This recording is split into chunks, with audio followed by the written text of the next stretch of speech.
नमस्कार, मी धन्यता सोनकांबळे. आपण पाहत आहात नागराज न्यूज. त्याचंही झालं पाहिजे, बरोबर आहे. संस्थांना सरकारकडूनच पैसा भेटतो ना, त्यांचंही झालं पाहिजे. पण मी परत म्हणतोय, आज एक अजिंक्य शिंदे आला म्हणून हे झालं किंवा होईल असं नाही झालं पाहिजे. अजिंक्यची मुलं इथे नाही शिकत आहे. माझं तर लग्नच नाही झालंय, तर आमचं कोणाची इथं मुलं शिकत नाही, तुमची मुलं शिकतायत. तुम्ही का वाट बघताय दुसरं कोणी येऊन आपल्या मुलांसाठी लढल? जर तुम्हालाच तुमच्या मुलांची काळजी नाही, जर तुम्हालाच फरक नाही पडत आहे, तुमचे मुलं कशा अवस्थेत शिकतायत, तर दुसऱ्याला का पडली पाहिजे? वाईट वाटत असेल तुम्हाला, पण सांगा, जर तुम्हालाच काळजी नसेल तुमच्या गावची शाळा कशी आहे, तो कोणी बाहेरून का आलं पाहिजे? सगळ्यात पहिले आवाज तुम्ही उठवला पाहिजे. आणि तुम्ही आवाज उठवसाल तर तुमच्यासोबत अजिंक्यही बसेल, मीही बसेल. पण तुम्हाला पुढाकार घ्यावा लागेल, कारण की प्रश्न तुमच्या मुलांच्या भविष्याचा आहे. ते येतील ना सगळे एकत्र आता? आणि हे जातीपातीचं राजकारण, धर्माचं राजकारण ज्यांना करायचं त्यांना करू द्या. त्याच्यामुळे तुमचा काय फायदा नाही होतो. तुमचा काय फायदा झालाय का? त्यांच्या सीटा वाढतात, त्यांचे मतं वाढत असतील, तुमचं काय वाढतंय? तुमची पगार वाढते का त्याच्याने? तुमच्या मुलांचा शिक्षणाचा दर्जा वाढतोय का त्याच्याने? मग कधीपर्यंत त्याच्यात जाणार आहे आपण, त्या भानगडीत पडणार आहे? आपल्याला कुठं ना कुठं भविष्याचा विचार करायचा ना. हे जे मुलं आज खाली बसलेत ना जमिनीवर, ते भविष्य. जर त्यांना आज आपण चांगल्या सुविधा नाही दिल्या तर हे जे आपल्या देशाचं भविष्य आहे ना, ते पाण्यात जाईल. ते नाही होऊ द्यायचं आपल्याला. आज जसे तुम्ही इथं सगळं उभं आहे ना, 20 वर्षानंतर तेही उभं असतील, जर आज आपण यांच्यासाठी काही नाही केलं तर या मुलांसाठी सगळ्या गावकऱ्यांना एकत्र यायचंय. तुम्ही कुठल्याही पक्षाची असू द्या, तुम्ही कुठल्याही पक्षाला वोट देताय, मला फरक नाही पडत. शिक्षण तर सगळ्यांच्याच मुलांना लागतं ना. का मी या पक्षाचा आहे, या पक्षाच्या मुलांना शिक्षणाची गरज नाहीये, मी त्या पक्षाचा आहे, त्या पक्षाच्या मुलांना शिक्षणाची गरज नाही. शिक्षण तर सगळ्यांच्याच मुलांना लागतं ना. तर मग त्यांच्यासाठी आपल्याला एकत्र यायचंय. तर जे राजकारण असेल, जातीपाती असतील, धर्म असतील, ते सगळं बाजूला ठेवा. मुलांकडे बघा, कोणत्या अवस्थेत ते शिकताय ते बघा, त्यांच्या भविष्यासाठी एकत्र या. आता बीडीओला मी बोललोय, 15 दिवसात शाळेचं काम सुरू झालं पाहिजे आणि इम्प्रूव्हमेंट दिसली पाहिजे. आता इथून पुढे तुमची जिम्मेदारी आहे. 15 दिवसात जर काम सुरू नाही झालं, तुम्हाला जर काही प्रगती दिसत नसेल, तर आम्ही जसं जंतर मंतरला बसलो होतो तसं तुम्ही बसा. कंपाऊंड वॉल आणि बाथरूमचा निधी आलेला आहे 5.5 आणि 3.5. ग्रामसेवकाला विचारलं काम का चालू आहे, ते म्हणतात लेबर भेटून. का लेबर का नाही भेटेल? लेबर म्हणण्याची गावात मला नाही वाटत की लेबरची कमी असेल.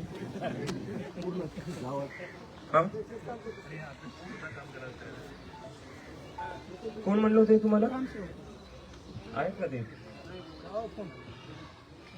कोण?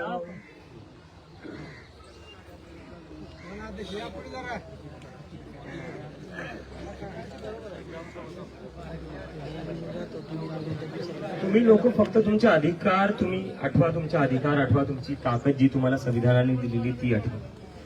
या देशाच्या प्रधानमंत्र्याला तुम्ही प्रश्न विचारू शकता आणि त्याला उत्तर द्यावं लागेल तुम्हाला. ते बीडीओ काय त्यांच्या समोर, त्यांना का आपण एवढं घाबरून राहतो? नमस्कार सर. सर, मी ऐकलं की इथं कंपाऊंड वॉल बांधायची होती आणि बाथरूम बांधायचं होतं, पण तुम्हाला लेबर भेटत नाहीये. एक मिनिट, हे खरं सांगताय? एक मिनिट, गावकरी तर म्हणताय तुम्ही त्यांना सांगितलं की लेबर भेटत नाहीये. ऑलरेडी काम चालू आहे सर, वरच्या शौचालयाचं. त्या शाळेचं काम चालू आहे म्हणून खालचं काम बंद आहे. असं कुठं होऊ शकतं का? निधी ह्याचा वेगळा आहे, त्याचा वेगळा आहे. 2 शाळांचे 2 निधी असतील ना सर? वेगवेगळा निधी आहे साहेब. ऍक्च्युअल काय झालं माहिती आहे का, व्यवहारिकपासून आपल्याला प्रशासन लागू आहे आणि शासनाचे असे निर्देश आहेत आणि प्रशासनाला पण अत्यावश्यक आदेश आहे. पूर्वाचे कामं करतात. सर, तुमचे मुलं कोणत्या शाळेत शिकतात? तुमची मुलं कोणत्या शाळेत शिकतात? जिल्हा परिषदला आहेत ना. जिल्हा परिषदला आहे का? कोणत्या जिल्हा परिषदला आहे? लातूरची कोणती सर? लातूर तर खूप मोठं आहे. लातूरच्या खोरी गल्लीमधले काय आहे, खोरी खोरी गल्ली निघून घ्यायचं, काय अडचण नाही. नाही, मी मुलांबद्दल काही विचारत नाहीये, मी शाळेच्या परिस्थितीबद्दल बोलतोय. तर ती परिस्थिती सुधारली पाहिजे की नाही सुधारली पाहिजे? बिलकुल सुधारली पाहिजे. त्याच्यासाठी आपण त्याच्यामध्ये 5 लाखाचं संरक्षण दिलं त्याच्यानंतर 5.5 लाखाचं शौचालय आणि 4 लाखाची लाईव्ह चालू आहे तो ऑफिस. सर मी प्रभाकर डॉन बोलतोय. त्या दिवशी ऑडिट झालं, निधीविषयी चर्चा झाली. मग एकाच गुत्तेदाराला काम देऊन मुलाची गैरसोय अडवणूक करण्यापेक्षा जर तिथं तुम्ही वरचं काम एकाला खालचं काम एकाला दिलं तर ते यांची पण सुविधा होईल, त्यांची पण सुविधा होईल. त्याच्यामुळेच आपण चालू केले ना. मग आता ते खालचं काय करायचं आपल्याला? मग कधी ऑडिट झाल्यानंतर तुम्ही करताय सर, हे बरोबर नाही. मला निधी उपलब्ध झाला तेव्हाच करायला पाहिजे. बांधकाम चालू आहे ना सध्या. हा. त्याच्यासाठी शौचालयाचं काम तुमचं. त्या गोष्टी तर म्हणले ते पालन स्मशानभूमीचे आहेत. तुम्ही म्हणताय ते पालन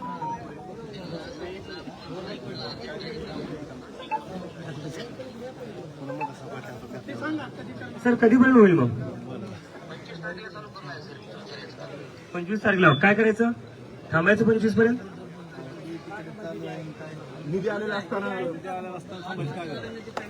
गाववाले म्हणतात 5 वर्षापासून ते वाट बघताय, अजून किती दिवस थांबायचं?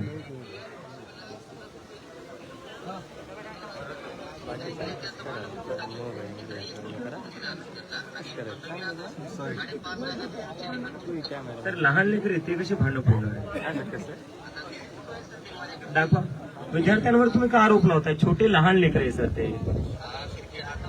1ली 2रीचे लेकरे सर, ते कशाला भांडण फोडतील? सीसीटीव्ही लावलेत का तुम्ही इथे? मग सीसीटीव्ही काढून विद्यार्थ्यांवर असे आरोप लावू नका तुम्ही. हा, हे गाववाल्या पोरांनी लावलेले ते. आता सरकार, मला तेच कळत नाहीये की तुमचा निधी तुमची सरकार करते काय, जर सगळं गाववाल्यांनी स्वतःहून करायचंय तर. नाही, आता हे गाववाले म्हणतायत की 5 वर्षापासून निधी पेंडिंग आहे आणि तरी काम सुरू नाही झालेलं आहे. जर छोट्याशा कामाला जर 5-5 वर्ष लागत असतील, आज जे मुलं शाळेत शिकतायत ते उद्या राहतील का शाळेत? तर पहिली पटसंख्या किती होती? 10 वर्षापूर्वी जेडपीची पटसंख्या किती होती आणि आता किती आहे माहिती घेतली याची?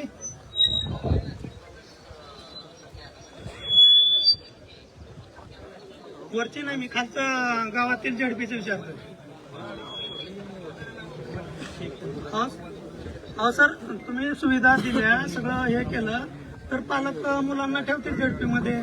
इथं जर मुलांना संडास बाथरूम नाही किंवा पाण्याची पिण्यात पाणी नाही किंवा बसायला बेंच नाही तर काय पालक ठेवतील? आज प्रत्येक जण इंग्लिश स्कूलमध्ये मुलाला घालू शकतो, तर काही जण जेडपीचं जे आपलं मराठी मूळ पाय आहे तो कायम राहा म्हणून जेडपीला ठेवतात.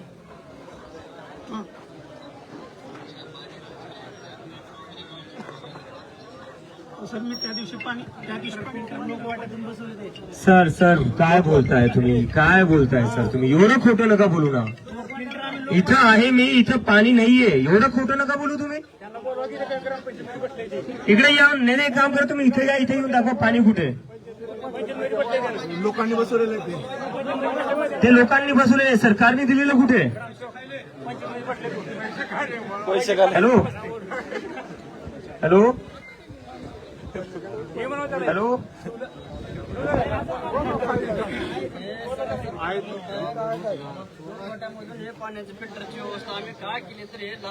नेतेच त्यांचं खोटं पकडलं गेलं, त्यांनी फोन ठेवून टाकला. पण आता बघा, हे असे प्रश्न या लोकांना विचारायचे. जोपर्यंत तुम्ही असे प्रश्न विचारणार नाही तोपर्यंत हे लोक कामं करणार नाही. प्रश्न विचारा, काम करायला लावा. काम होत नसेल तर आंदोलनाला बसा. प्रश्न विचारणं ही तुमचा संविधानिक अधिकार आहे. त्यांना काम करायला लावणं ही तुमचा संविधानिक अधिकार आहे. आणि काम नाही झालं तर आंदोलनाला बसणे तुमचा संविधानिक अधिकार आहे. आणि मुलांच्या भविष्यासाठी, त्यांच्या शिक्षणासाठी आपल्याला करावं लागेल. तर करसाल ना? पुढचे 15 दिवस जो कोणी बीडीओ असेल, शिक्षण अधिकारी असेल, मागं लागा त्यांच्या की आमच्या शाळा नीट करा. एक मिनिट मागं लागा त्यांच्या. पगारी कशाची घेत आहेत ते? कशाच्या पगारी घेत आहेत?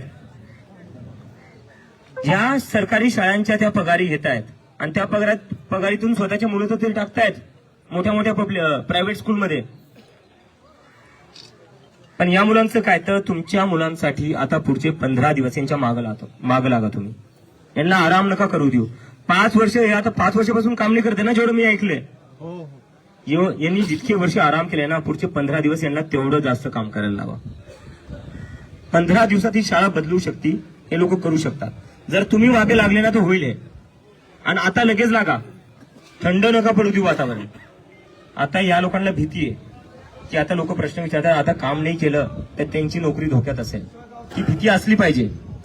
ती भीती जेव्हा असेल तेव्हाच हे लोक कामं करतील. तर पुढचे 15 दिवस यांच्या मागे लागा. ठीक आहे, आता लागसाल ना बघा आता यांच्या मागं. आणि ही शाळा बदलूनच राहायची आणि तुम्हीच बदलू शकता. तुम्ही जर ठरवलं तर तुम्ही या सगळ्या शिक्षण अधिकाऱ्यांच्या मागे लागून ही शाळा बदलून घेऊ शकता. आणि बाकी काही लागलं तर अजिंक्य आहेच.